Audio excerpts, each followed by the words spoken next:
died on Halloween. Okay, in 1926 from a ruptured appendix. But details of his demise remains mysterious to this day. Okay, so people, he had to have planned this, because who passes away on Halloween? Okay, somebody that obviously wants to be remembered every year on a holiday that's iconic. That's who. And now would be a good time to like the video and to subscribe to my channel. So for over 30 years, Harry Houdini dazzled audiences with his different stunts and superhuman endurance. So what finally put him 6 feet under? The Hungarian-born escape artist jumped off bridges while handcuffed and wearing leg irons. He slithered out of sealed milk cans filled with water, and he devised a Chinese water torture cell in which he submerged and suspended upside down by his ankles. None of those did he. I guess he was able to get out and survive. So Houdini's heart-pounding getaways usually involve a healthy dose of trickery, and but they were also genuine risk. In 1915, Houdini nearly suffocated during a stunt in which he was shackled and buried under 6 feet of dirt. Houdini had made a career out of surviving the impossible, which only made the circumstances of his 1926 death all more mysterious. The 52-year-old performed before a packed audience in Detroit on October 24th, but was rushed to the hospital afterwards with an apparent case of appendicitis. He died just a week later on Halloween, leaving his legions of admirers bewildered. Okay, so an obituary in the New York Times expressed shock at the passing of the man who so often had seemed to thousands to be cheating the very jaws of death. And I want to talk about something else. So I've been to Detroit, and I don't remember anybody talking about Houdini there. And I think they should have had some of his cool, iconic stuff there.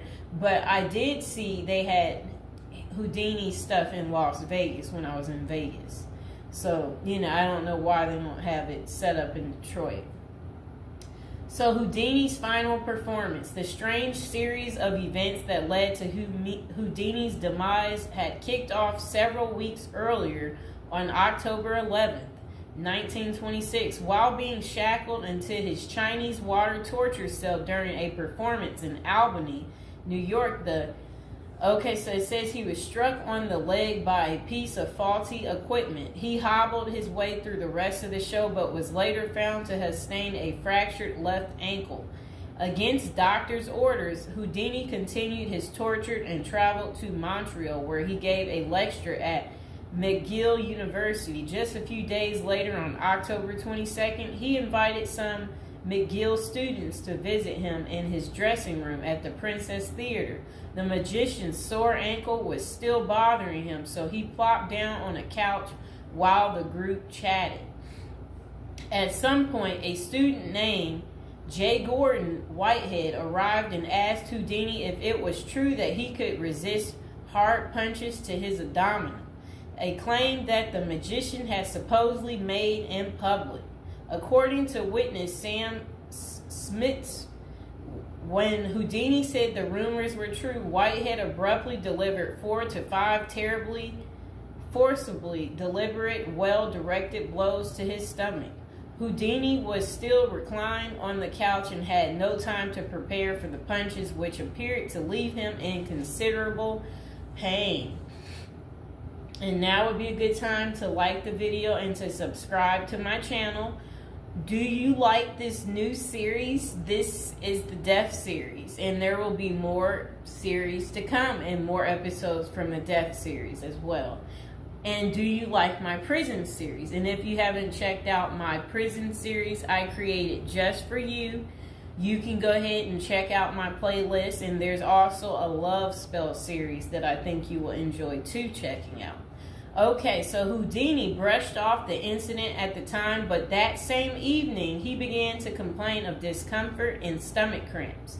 His condition only worsened the next day when he boarded an overnight train to Detroit for a new run of performances. The magician developed severe abdominal pain, cold sweats, and fatigue, and his temperature rose to 104 degrees. A doctor suspected appendicitis and instructed Houdini to go to a hospital, but the performer insisted on taking the stage for his opening night show at Garrick Theater. Isn't that really funny? He still wanted to work even though he wasn't doing so well. Okay, he proceeded to struggle through his routine before collapsing immediately after the final curtain. The show would be Houdini's last. The same night, he was taken to a Detroit hospital and prepared for surgery. Doctors successfully removed his appendix, which was found to have ruptured several days earlier, but it had already poisoned his insides. Despite a grim prognosis, the magician clung to life until October 31st, when he died with his wife Bess and his two brothers by his side. The official cause of Houdini's death was listed as peritonitis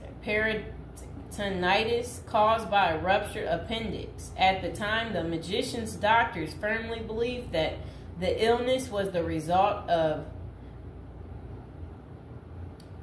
so I guess some guy had given him something backstage during an encounter in Montreal. Okay, so such cases of traumatic appendicitis are extraordinarily rare. One study found only a couple dozen instances over a nearly 20-year period, but in 1926 the diagnosis was widely accepted. Houdini's life insurance company was even forced to pay his wife a double for accidental death. Okay, so doubts arise over the escape artist's death. Houdini was laid to rest in Queens, New York. And this is what his little, I never knew that was where he is. There he is right there. Okay, that was his tombstone. Okay, so look, maybe I can put that tombstone as the thumbtack, people. Okay, so Houdini was laid to rest in Queens on November 4th, 1926, but rumors about his unusual death have persisted ever since. Many of the theories tend to focus on the magician's contentious relationship with spiritualism, a pseudo-fed religion whose adherents once claimed it was possible to communicate with the dead through seances and mediums. Houdini, a born skeptic, had spent much of the 1920s on a mission to debunk the spiritualist claims and expose its top psychics as frauds. The Crusades earned him several $1 million worth of lawsuits and more than a few enemies, but at the time of his demise, he showed no signs of letting up.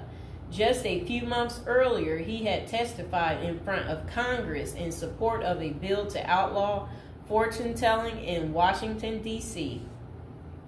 Could Houdini's meddling have gotten him killed? In the 2006 biography, The Secret Life of Houdini, authors William Kalash and Larry Sloman contend that the magician's death may have been a carefully planned assassination by members of the spiritualist community. If one were to suspect Houdini a victim of foul play, they write, then the section of organization crime that was composed of fraudulent spirit mediums must be considered likely suspect. Okay, so Kalash and Sloman argue that the spiritualists had a history of poisoning their enemies, and they note that no autopsy was ever performed to confirm Houdini's death. I wonder why. So his death was actually caused by appendicitis. If someone were hell-bent on poisoning Houdini, it wouldn't have been very difficult, they concluded. Considerable debate has also focused on J. Gordon Whitehead, the McGill student who supposedly delivered the potentially fatal gut punches to Houdini's Montreal dressing room. In the 2005 book, the man who killed Houdini, author Don Bell, floated a theory that Whitehead may have been in league with the spiritualists, some of who had previously threatened to harm Houdini or have him beaten up. Bell concluded that there was not enough evidence to connect Whitehead to any kind of criminal plot, but others have argued that he was an enemy agent who stalked Houdini during the magician's time in Montreal. Okay, so was Houdini murdered? The true cause of Houdini's demise may never be known for sure, but the majority of scholars tend to dismiss the murder theories as mere speculation. For them, the more pressing question is whether Houdini's ruptured appendix had any connection to the stomach blows he received a few days earlier. Don't forget to like the video, and if you're new to the channel, go ahead and hit that subscribe button. So while the evidence shows that such conditions is indeed possible, many consider it more likely that Whitehead's punches simply caused Houdini to ignore an already existing case of appendicitis. By the time the magician finally sought out treatment, the theory goes it was already too late. Interestingly, perhaps the most sought after source for information about Houdini's death is none other than Houdini himself in what amounted to his ultimate test of the spiritualist claims. The magician promised his wife Bess that he would try to communicate with her from beyond the grave. Bess went to hold an annual Houdini seance for 10 years before finally abandoning the search in 1936. Fans and fellow magicians have since made the seance a Halloween tradition, but thus far, the great Houdini's ghost has refused to speak. I wonder why. So I hope you guys enjoyed hearing about what happened to Harry Houdini and how he passed away on